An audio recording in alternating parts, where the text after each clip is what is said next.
Mr. President. The senator from North Dakota. Mr. President, I rise to speak about the Energy Policy Modernization Act of 2016, legislation that's been advanced by our Energy Committee Chairman, Senator Murkowski, along with the ranking member, Senator Cantwell.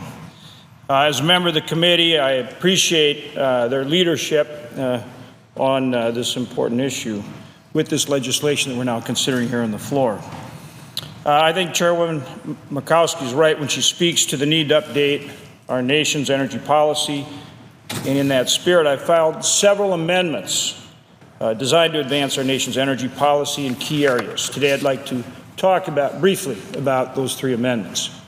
These three amendments would help provide regulatory certainty for cross-border infrastructure projects, the regulation and recycling of coal ash, and reaffirm state primacy for energy development, particularly when it comes to hydraulic fracturing or fracking. First, let me talk about the North American Energy Infrastructure Amendment. One of the necessary components to leveraging our abundant energy resources and strengthening our energy security involves building the infrastructure to take energy from where it's produced to where it's consumed, whether it's transporting crude oil or natural gas or modernizing and connecting our electric grid. These projects require long-term planning and investment, as well as a regulatory environment that promotes certainty and transparency, as well as impartial review. That's why I've introduced an amendment which is identical to the North American Energy Infrastructure Act, Senate Bill 1228, that would modernize the existing Department of Energy presidential permitting process for cross-border infrastructure projects. This amendment, which is co-sponsored by Senator Donnelly of Indiana, so it's a bipartisan measure, removes the need for a presidential permit for the construction, operation, or maintenance of a new oil or natural gas pipeline or an electric transmission facility with Canada or Mexico, and instead places the process in the proper federal agency. Well, it does not alter the NEPA, and again, I'll repeat this, well, it does not alter the NEPA, the National Environmental Policy Act, environmental review process. Our amendment sets time limits for federal agencies to make a decision on projects once those necessary reviews are completed. This will add greater certainty to the permitting process, and that certainty will help attract the kind of long-term investment necessary to help us build the energy infrastructure that we need. These projects are too important to our economy and our national security to be dragged out virtually for years, such as in the case of the Keystone XL pipeline, more than 7 years.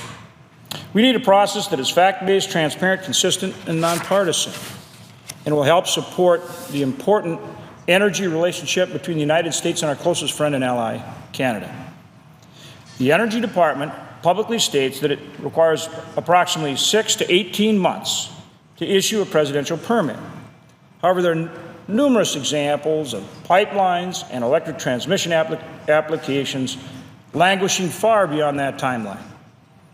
The many inconsistencies involving these applications speak to the need to update this permitting process. So let's start with crude oil pipelines. Take, for example, the bureaucratic delays for the Plains All-American Pipeline, which secured a presidential permit from the U.S. State Department for its crude oil pipeline in 2007. In February 2013, the company sought a name change permit from the State Department. However, it took until August of 2015, 2.5 years, before a name change was approved. The State Department informed the company that its application for a name change required a new National Environmental Policy Act, or NEPA, review, because a separate pipeline, the Bakken North, a pipeline based wholly within the United States, would connect to it. So to change the name, they had to do a NEPA review for 2.5 years. Electric transmission lines. There have also been many delays in siting electric transmission lines between the United States and Canada. And in a lot of cases, that's for renewable energy. One example is the New England Clean Power Link, a 1,000 megawatt project delivering renewable energy spanning 154 miles between Vermont and Quebec. The company filed its application for a presidential permit in May 2014. Yet its application has been pending for over 20 months for a renewable energy electric transmission line. Another example is the Great Northern Transmission Line, a 220-mile project that would connect Minnesota and Manitoba, bringing hydroelectricity and wind power across the border. The project's presidential permit application was filed in April 2014. While the review is ongoing and an outcome we hope will come soon, this application has been pending for almost 2 years.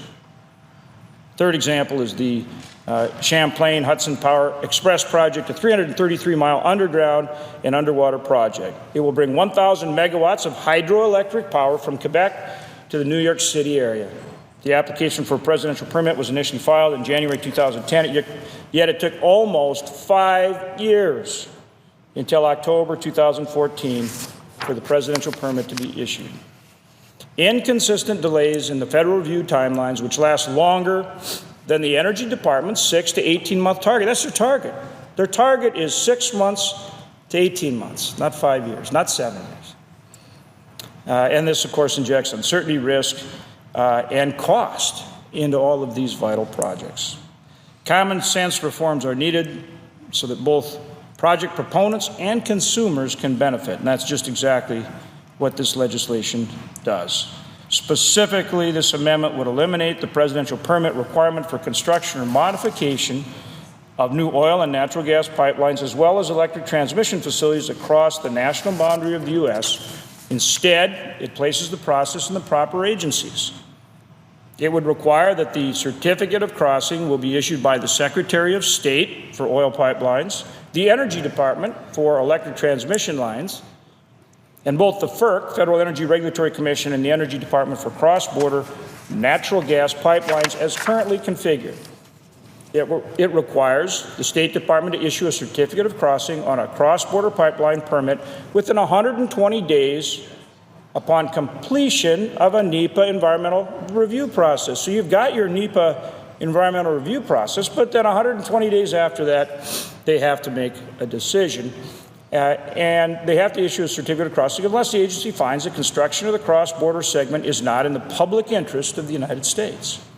It would retain the NEPA review process of the potential environmental impacts of a new project at a border crossing and leaves unchanged all other environmental, land, or wildlife reviews currently applying to any other pipeline constructed in the country.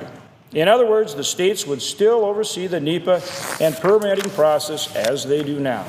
It would provide for an open, transparent rulemaking process to determine the definition of cross-border segment, which will be used to help determine the scope of the NEPA review process.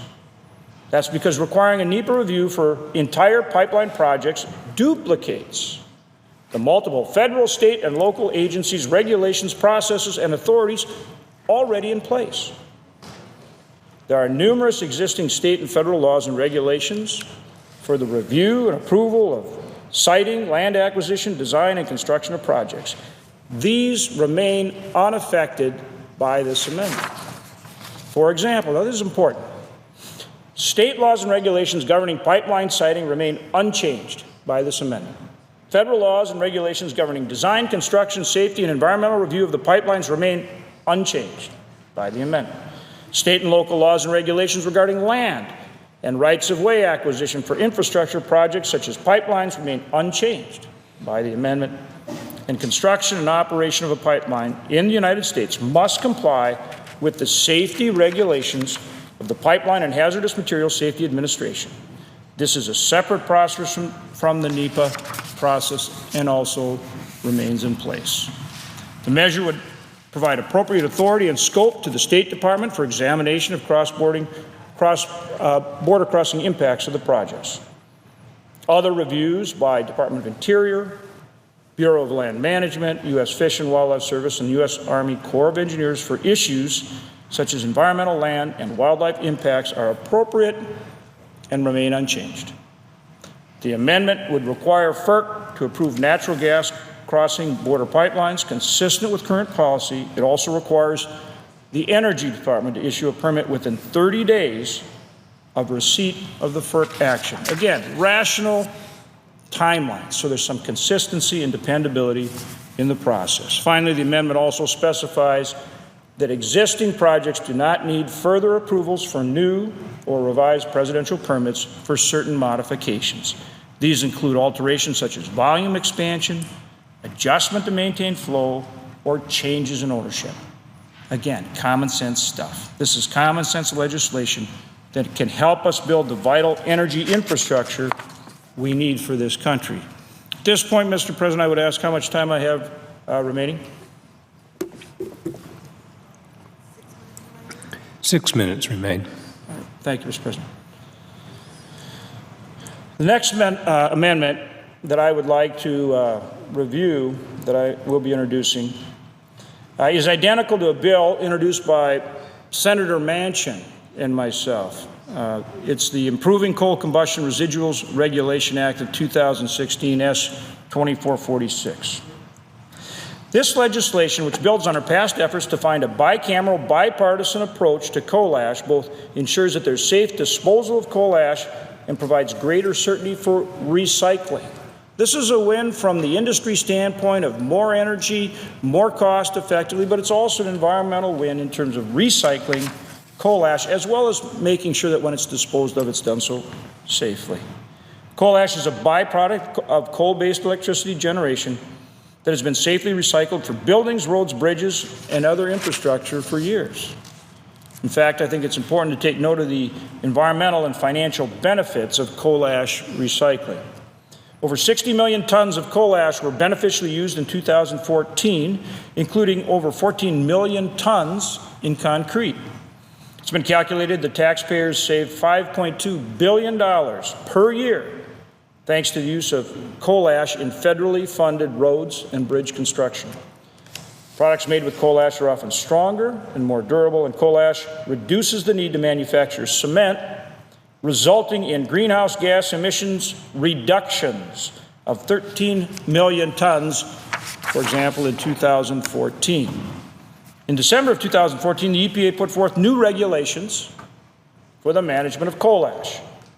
The regulations made clear, at least for the time being, that coal ash would continue to be treated and regulated as a non-hazardous waste consistent with EPA's earlier findings. However, the regulation has a major flaw. It relies solely on citizen lawsuits for enforcement. What this means is that neither the EPA nor the states can directly enforce the rules through a permit program with which owners and operators of coal ash disposal facilities must comply. Think about that. Think about that. That means that the regulation does not create the constructive regulatory guidance and oversight necessary to ensure the proper management of coal ash. Instead, the EPA regulation has created a situation whereby the only enforcement mechanism for the rule is that an operator of a coal ash site can be sued for not meeting the EPA's new federal regulatory standards. Those subject to this regulation, whose responsibility it is for keeping the lights on for our electricity consumers, are themselves left in the dark about how EPA standards will be defined in court cases across the nation. Instead of direct oversight, we'll have lawsuits brought by those who want to shut down coal production. Imagine building an addition to your house and there being no building permit process to go through with your local government. So let's just take this as an analogy. So you want to build a house, but there's no building permit process to go through with the local government. You call the city or the county, and they say, well, you should just read the rules, and if you violate the rules, know that you can be sued at any time by anyone who thinks maybe you didn't build that addition according to the law. This process would leave you without any sort of assurance that you actually built your addition in accordance with the law. And worse, you'd have the threat of litigation hanging over your head. Does that make any sense? Mr. President, think about it. You go build a house, I don't know, and maybe a nice, beautiful house in Phoenix, where it's nice and warm in the winter. And you can't get a building permit, but if you don't build that house just right according to your interpretation of the regulations, anybody, might be your neighbor, it might be somebody that comes down from, say, the great state of North Dakota and enjoy your lovely winter. You just decide to see it, and they'd be able to do it. Well, that's how the regulation of coal ash is set up. I mean, come on. It makes no sense at all. So that's how they're doing it, and that's why we need to fix it. Our amendment will directly address this problem by taking the best parts of our EPA rule, the standards for coal ash disposal, and incorporating all of them in an EPA-approved, I repeat, an EPA-approved state permit program for both recycling and disposal. The states will have direct oversight over disposal sites' design and operation, including inspections, air criteria, run-on, run-off control, closure, post-closure care, and financial assurance. Meanwhile, we offer state regulators the same flexibility for implementing the groundwater monitoring and corrective action standards that are currently provided under both existing municipal solid waste and hazardous waste regulations, allowing state regulators to make tailored, site-specific adjustments. And we've been listening to the issues that the EPA has brought up about our previous versions of this legislation. In fact, we've changed the legislation to include a more traditional EPA application process for the state permit programs. And if the EPA finds a state permit program deficient, I'd ask for 2 minutes to complete my remarks with the indulgence of the senator from Massachusetts. Is there objection? Hearing none. Thank you. That objection. And if the EPA finds a state's permit program deficient, then the EPA can take direct control over the state's permit program in that state. If a state doesn't want to have its own permit program, the EPA runs the permit program for the state. Mr. President, our amendment is about responsible regulation. It's about certainty for recyclers and for the American public, who will know that the state and federal regulators are actually working with energy producers to ensure safe disposal of coal ash. I urge my colleagues to support this common sense, bipartisan approach by voting for the Hoeven-Manchin amendment. With that, I do have another amendment, but at this point I will, due to time constraint, will defer to the senator from Massachusetts, and I yield the floor. And thank him for his courtesy. Thank you.